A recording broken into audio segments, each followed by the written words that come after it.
Chapter 9. Our town gets bombed by the Allies. I believe it was in 1944 when the air raids came. The sirens went off in ear-splitting cadence, and we would run down into our basements. Not that this would have helped much if a bomb hit our house we lived in, but the neighbor's house had a thick vaulted ceiling in the basement, which seemed much safer. However, nothing much ever happened. Every day we saw a squadron of fighter planes pass over, up high in the sky. We nicknamed them the Brenztaljäger, Brent's Valley Hunters. They became a common sight until one sunny afternoon. I remember cleaning our bicycle outside. The planes flew lower when all hell broke loose. The red tiles were flying from the roofs, making us all run into the cellars. I ran into the wrong one, instead of the vaulted one of Aunt Kate's next door, and was there by myself, feeling sick to my stomach from fright. Mama and Fensoma still had been up in the second story doing their sewing. Suddenly all was quiet. People emerged from their houses, looking dumbfounded up and down the street. It was littered with rocks and the broken red tiles of all the roofs. Our old neighbor went to his attic and found a hole in the roof and something hard in his feather-ticked bed. He called out to some people to help him carry it carefully down into the street, as it could be an unexploded bomb. But it was just a big rock. A rock? Where did it come from? Where did all the rocks in the street come from? Our village ended at fields just 2 short blocks away. In awe, we stared at the 3 bomb craters just beyond the last house. That's where the rocks came flying from, smashing our roofs and littering the street. Then we saw flames at 3 different places in town. These were all small farmers' barns filled with hay. Surely these would not be targeted by fighter planes. There was only one other house, a machine shop, that had been leveled by an explosive bomb. There was no more bombing other than that. After the war, we wondered why the city of Heidenheim, of which we were a borough, was not bombed at all. It was rumored that because the J.M. Voigt Company had an agreement with the United States. J.M. Voigt had been building ship turbines, also used by the US. Voigt, where my father and uncles had worked, was famous for its machines for pulp and paper manufacturing and technical equipment for hydropower plants and drive and braking systems.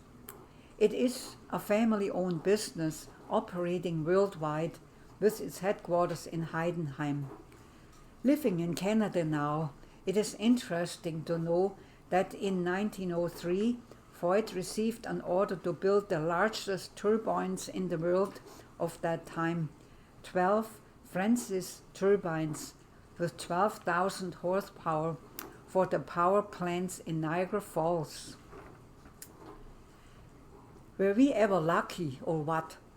Cities like Ulm, just 38 kilometers away, was bombed heavily, but the beautiful Gothic Ulmer Münster, with its highest church tower in the world, 161 meters, kept standing. There also was an agreement between the Allies and Germany not to bomb heritage sites, like cathedrals or castles. Therefore, the Minster of Ulm survived. This beautiful Gothic structure had its start to be built in 1372. To be finished some 500 years later, it opened in 1890. Ulm was bombed only late in the war by the RAF on December 17, 1944. This was the only raid on the city, taking just 25 minutes. The main targets were to be 2 truck factories, the Magirus Deutz and Kasbohrer. However, the whole city was bombed so heavily that out of the total amount of 12,756 buildings, only 1,763 remained standing. It left civilian casualties of 707 dead, 613 injured, and 25,000 homeless. Years later, when we were on a visit from Canada, Heinz and I slept in a pension, which is a guest house, in a street next to the Minster. The proprietor told us that all the houses on each side of him were burning and people were fleeing, but he hosed his house down day and night and was able to save it. It was the only house still standing in his street. There was some minor damage to the Minster that was repaired afterwards.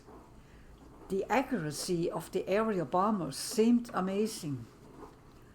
Stuttgart, only 93 kilometers away from my hometown, was heavily bombed as well. My cousin Inge, who later became an American war bride, lived in Stuttgart at that time. Huddling in the basement, she and family heard the exploding bombs and felt the shaking of their building. They thought that the end had come. She told me she was so frightened that she soiled her pants. When the air raid sirens and heavy explosions ceased, they emerged from their cellars to view the devastation. What I saw was shocking. All the houses on the opposite side of the street were reduced to steaming rubble, while my cousin and family side was intact. The bombing run had been done in a perfect line parallel to the street. I gleaned a few figures from Wikipedia. In total, there were 53 air raids on Stuttgart, killing 4,562 citizens and 770 foreigners. 68% of Stuttgart city center was destroyed by 20,000 high explosive bombs and 1.3 million incendiary devices. 300 aircraft and 2,400 Allied personnel were lost as well. Stuttgart was an important industrial city with Daimler-Benz, Porsche, Bosch producing components for the Luftwaffe. There were military installations and it was a center of railroad transportation. I can imagine my Aunt Babette's and my cousins Inge's and Erika's fright as there were 53 air raids by the RAF and the Americans' 8th Air Force on Stuttgart between 1942 and 1945. Towards the end, the RAF was carpet bombing the city. A total of 4,562 citizens were killed. A total of 27 million tons of bombs had rained on Stuttgart during this period. From all the rubble, 530 million cubic feet, the citizens built a mountain they named the Birkenkopf, Birch Head. It is now a green, relaxing walk up the hill with just a bit of rubble left on top as a reminder. Just a few years ago, we met an American sitting on a bench. He said with a sly smile, "Oh, I was in Stuttgart too, up in the air. I had been a bomber." I smiled back and said, I guess you had to do what you had to do. I want to add another story here. My friend Angela from Hanover, Germany, sent me a little booklet about some survivors of the bombing attack on Hanover in the night of October 8-9 in 1943. It is truly horrific, and it puts you into the shoes of these people. I just chose a few excerpts that show how lucky we were in our little town, where nothing of that latitude did happen. It was written by von H.J. Toll. 1:05 a.m. The attack begins. The rolling from the heights is getting louder. Only shortly before the goal, the very high-flying squadrons do unfold. The fighter escort swings to the side. Target markers stand above the city, one after the other. The feared fir trees shine between the sky and the earth. The eerie rolling swells, and now the eerie whistling of the first falling bombs. A wall of fire. A short time later, the lookouts from the city hall tower behold a single wall of howling fire in a line from south to northwest, interspersed with the flaming pillars of church towers. The heavy dark cloud above bulges in ever new thick masses, sometimes appearing like a volcano with red flashes. The bombs fall in a carpet drop. Air mines rip open the ground. Craters later are measured 7 meters deep and 30 meters across. First high explosive bombs were thrown over a wide area. They made breaches in the walls of the houses, tore open gaps, and threw off roofs and doors and windows from the panels. Then came the incendiary bombs, phosphorus canisters and incendiary bombs in the torn, laid bare houses, now blown through by the wind kindled quickly by the draft, spread with lightning speed. 700 aircraft flew to Hanover that night. Official statistics will target later. They will register 261,000 bombs dropped, 80 mines, 3,000 high explosive, 28,000 phosphorus, and 230,000 incendiary bombs on 9 square kilometers. That is, if you convert it purely schematically, a horrible math, almost 3 bombs on 100 square meters. The fires quickly joined each other and combined their heat and flames. The melted remains of Jena glass containers were found in the rubble. Jena glass needs 700 degrees to melt. The oxygen was eaten up by the fires. Above the sea of flames, the air heated up and rose.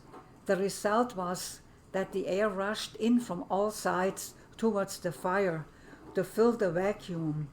So, in nature, air gets in motion, wind arises when air layers of different temperatures equalize. But there, as a rule, do not exceed 30 degrees Celsius. Here, however, they amounted to a multiple of that. This is how the mighty firestorm came about, a maelstrom of hurricane violence. He fueled the flames and took the breath from people's mouths. We must flee. I hang a wet bathrobe over my head, and 2 of my neighbors and I also wrap wet blankets around us.